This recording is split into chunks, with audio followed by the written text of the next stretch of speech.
Exodus 13:11 through 16. When the Lord has brought you into the land of the Canaanites, as He swore to you and to your forefathers, and given it to you, you shall surrender to the Lord the first birth of every womb of all the firstborn offspring and of your cattle, and the males belong to the Lord.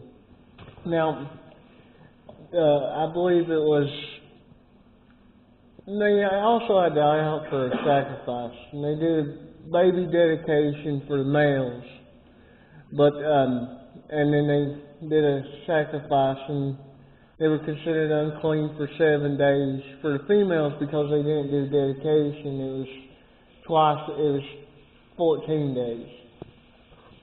But it showed that all they were given belonged to the Lord. And by giving the firstborn, usually the firstborn of animals was the strongest, is the best, usually. So by giving God the best, it symbolizes that they ain't holding anything back from God. It shows that they accept that everything they have came from God, and God they're willing to give back to Him.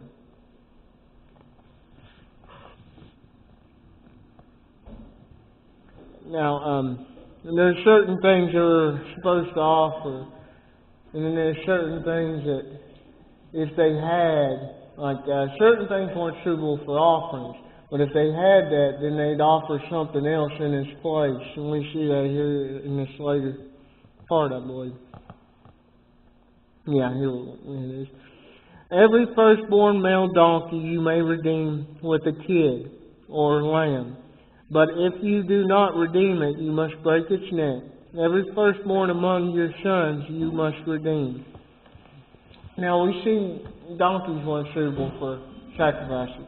Donkeys were okay to have, they were unclean, but they weren't a suitable sacrifice.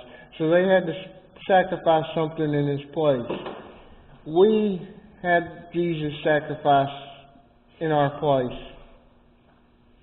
Some people are going to not accept that and get their necks broke and face His judgment, but for those of us that accept it, He's going to redeem us. And so we see a little symbolism. We can get a little symbolism from this here. But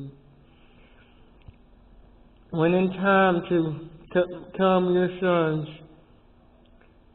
ask you what this means, you shall say to him, by the strength of the hand of the Lord brought us out of Egypt, out of the land of slavery. Now, they were in Egypt for quite a time. Abraham was promised the promised land years before they ever went to Egypt. The only piece of land Abraham owned during his lifetime was the grave site and tomb area that he bought. That's it. And even up to this time, they still don't. They're going off faith. God's telling them and they're following it. We got to be willing to follow God in faith. Some of the promises may seem far off, but that's in it. We don't follow Him based on the promises. We follow Him based on what He's already done for us. If we live for the promises, then we're serving the promises and not Him. But because He gave the promise, it was going to happen. It's just a matter of when. Only 2 of these people would actually enter the promised land because they wouldn't have faith, Joshua and Caleb. The rest would never enter. But the Israelites would gain the promised land. It'd take a little bit longer than what they could have because of their lack of faith and bad leadership. And sometimes we let bad leadership and our lack of faith prevent us from gaining the blessings the Lord has for us. We start getting distracted by other things. We don't focus on who He is and how He's bigger than all them. When Pharaoh proved stubborn and refused to let us go, the Lord killed all the firstborn in Egypt, both man and beast. That is why I sacrifice to the Lord the firstborn birth of every womb. If it is a male, and redeem every firstborn of your sons. You shall have record of it as a sign upon your hand and upon your forehead, because by the strength of the hand of the Lord brought us out of Egypt. Now, oftentimes slaves had marks on their hands or their forehead or somewhere on their body. It's kind of like a branding. And so this shows that they belong to the Lord. And they don't actually get a mark, but it's symbolic for they belong to the Lord. They're the Lord's. The Lord spared them because they're His. Also, we see that as referring to the later generations after them, we need to influence younger generations about God.